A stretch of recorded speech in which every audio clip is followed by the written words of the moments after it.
So I'm going to give you 3 ways that you can start investing or get into real estate with little to no money.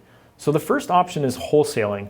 Wholesaling is when you, as a regular person, you don't need any sort of license, can go find a seller and you are going to buy the property off that seller. Now, before closing on the property, you are going to pass that contract on to somebody else, taking a small fee. So for instance, if you get a house under contract for say $250,000 and you sell it to an investor for $270,000, you're going to make $20,000 and that seller is going to close, or that new buyer, is going to close on that property, pay the land transfer tax. You are just finding the deal and passing it off to an investor or buyer, as long as the deal is a good purchase for them.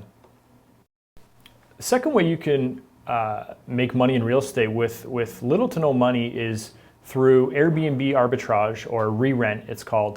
This is a fairly new concept where you would go find a landlord that is leasing a property long term. You would sign a 1-year lease with them, letting them know exactly what your plan is, but then furnishing that long-term unit and renting it on Airbnb.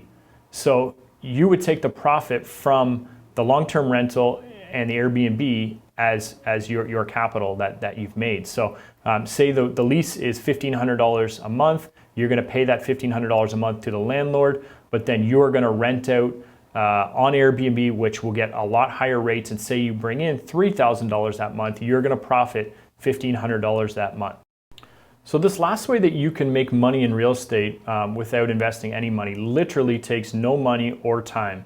You would be a mortgage qualifier. So there are investors out there that cannot qualify for mortgages anymore. They have the money, they have deals, they have everything in place, but they cannot get a mortgage. So if you have a good stable job, you're not planning on moving in the next, say, 5 to 6 years, you could be a mortgage qualifier and own part of a property just by qualifying for that mortgage. Investors will offer up to 25% of equity in a property for you just to qualify. Their other 75%, they will put the down payment down, they will do the renovations, they will rent it out, they will keep the cash flow. You will own 25% of that property simply by qualifying for a mortgage.